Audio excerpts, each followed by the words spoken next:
Alright guys, so if you play an instrument other than guitar but maybe have always wanted to learn, this video may be good for you. So I am primarily a keyboard player. That's really the only instrument that I've ever really played, at least professionally. But I've always had a lifelong interest in the guitar, electric guitar especially. So I decided finally to step it up and actually learn this instrument. I mean, I was essentially starting from scratch and played maybe 3 or 4 days a week, 1 or 2 hours a day, and I was able to kind of get to this level in about 12 weeks. So with that 12 weeks in mind, I kind of broke down the remaining of this video into the 12 weeks, and with each week we're going to go over kind of different concepts. So I do want to point out that this is not meant to go in depth into every single concept that we talk about today.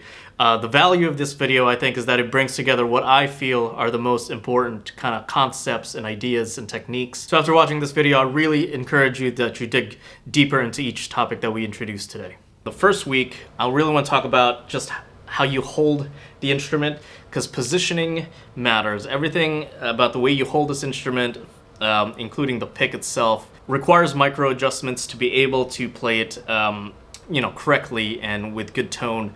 If you're off by a millimeter even, that could mean the difference between a messy sound and a clean sound. So there's so many factors in it, from how far it kind of angles out to how much it angles upwards, how high you hold the guitar, and you'll know you're doing it right when, nothing's hurting and you're getting a clean tone from it. So for example, I have smaller hands, so I started out with the guitar kind of low and quickly realized that because it was so low, it was really hard to reach the strings. So I wear it fairly high, maybe compared to the average player, but that allows me to be able to touch the frets and all the strings with ease. Also, by angling it upwards, it contours better to the hand because it follows that angle right there. So when I first started out, it was more flat, and I found that was making it hard to play. So things to consider, and really you got to figure it out for yourself. I'm not going to tell you to wear it high as well, because that just depends on so many factors. If you're able to play cleanly and with ease without causing yourself any injuries, that's a good position to start with. And over time, of course, you're gonna be able to adjust and fine-tune the positioning. There's a lot to adjust on the guitar as well itself physically, but the one that you're gonna really want to concentrate on is the action, because that's what's gonna affect the playability. Almost all guitars from the store are gonna have a higher action than they really should. So you are gonna want to lower that to where it's easy to play and it's not gonna buzz the frets. Alright, so second week, now that you've got it to a comfortable place where you're holding it correctly and you're picked correctly, you're gonna start wanting to get this instrument under your fingers. And the number one exercise that a lot of guitarists do, and that I've been doing, it's literally the only exercise that I really do from a technical standpoint, is the spider walk. And that's where you take your 4 fret fingers and play chromatically up the neck.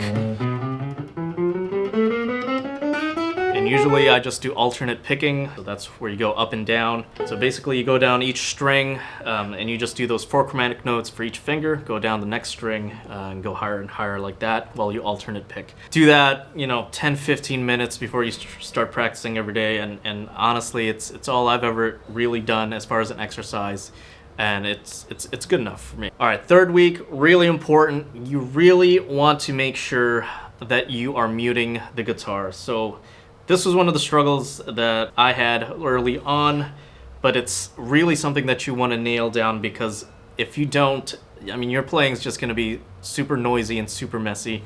There's really 2 main ways to think about it, and that is that if you're going down the strings, as in going higher, you're going to use the side of your palm, right? And as you go down, the palm is going to cover each individual string. So as you go down, it's going to mute the lower E string, and then you get to the A string, play your notes there, and then so on and so forth. And again, that's why that spider exercise is so important, because not only are you practicing the notes and the picking, but it'll allow you to practice the palm muting. Second way to mute is going to be the padding under your finger here. So whenever you're fretting a note, you'll notice that the finger kind of curves over the other strings. And so that's going to help mute your sound, because as long as you're not pressing down super hard, it's just going to kind of lay softly over the other strings and mute it that way. So it's kind of a combination of the two, your palm and the underside of your pointer finger. All right, so 4th week, we're actually going to talk about chords, believe it or not. Because the thing is, you don't really want to be calling yourself a lead guitar player and not even know how to play the most basic chords, right? So really, everyone should learn the chords down here. Some people may refer to these as the cowboy chords. But we're also going to talk about what's called the caged system. And so that's C-A-G-E-D, spelling out caged. Basically, the way I like to think about it, it's the system that teaches you how to play chords at certain different parts of the neck. So if this is your C chord here, the next letter in caged is A. So in order to play C over here, you're gonna actually play an A chord, which, you know, for beginners might be like that. For others more experienced, they'll just use their ring finger, and so on and so forth. So to play a C chord in this part, you're gonna play it like a G chord. You're gonna play a G shape, which is actually kind of hard because there's a huge stretch. Let's see if I can do it. All right, good enough. And so to play a C chord in this area, you're gonna play the E shape, because again, C-A-G, next one is E. Yes, there you go, there's your C. Last one being D, so you play a D shape. So that's the idea of caged. That's how guitarists are able to unlock the neck and play chords at different parts of the neck. All right, so the 5th week is where we get to have some fun, because this is where you actually start to get playing, and we are gonna learn about the notes that work well for solos, and that, of course, is the pentatonic scale. And so box 1 for any given key, so let's go for A minor. So that's gonna be, you know, with the root on the low E string, and then of course you go up the pentatonic scale. So that's box 1. Box 2 simply means that you're gonna start on that second note. All right, and then box 3, so on and so forth. Thing about the boxes is you really just want to concentrate on box 1 and 2 for now, because that is where the majority of the repertoire lies as far as guitar soloing. There are certain riffs that just fall really nicely within those 2 boxes. So if those are the only 2 boxes that you work on for now, that's honestly going to be good enough. And then it's at this point, once you kind of have it under your fingers, this is what I recommend, is just throwing on a backing track that you might find from YouTube and just start going at it. So honestly, that's going to be enough for the week. Just practice backing tracks, practice that box 1, maybe that box 2. This is such a crucial part that 6th week really should be just more of the same. But if you are comfortable with playing with that box 1, that box 2 separately, you're going to want to be able to move in between, because again, you know, solos shouldn't be boxed in within that box. You should be able to move around the neck freely to create and craft your solo, your lead playing. And that really just depends a lot on just being able to visualize these boxes in your head. Once you have that, you know where the fingers should go. And that's just from playing, you know, these things over and over again and practicing, of course. All right, so the 7th week, you're gonna wanna learn the major pentatonic as well, because obviously not all songs will be in the minor key or work with the minor pentatonic. The good news here is that you don't really have to learn anything new, because the major pentatonic is just the next box up from wherever you're playing. So if you're an A, for example, and this is your box 1, if you wanted to play the A major pentatonic, you would think what the box 2 is, which is going to be the same for all keys, and you just play that starting at the same root note of A. Alright, so that takes us to week 8, concept 8, and that is the practice of bending notes with the guitar. If you're going to take anything from this video, it's going to be this right here. One of the things that really appeals to me about the guitar, and the reason I fell in love with it, is because of the vocal quality, right? Once you've got your pentatonics down, you're comfortable with the actual notes, playing melodies, hearing melodies, and being able to play those. Once you add bending to that recipe, it's gonna skyrocket your playing and your lead playing and make it super expressive. And just realize that you don't have to just use that one finger, right? You're actually always almost gonna wanna use 2, possibly 3, because that's gonna give you strength to be able to bend that. Depending on how high strung your strings are and the action, it can be kind of difficult, especially that high E string. So you want to be able to back it with the other two fingers wherever possible.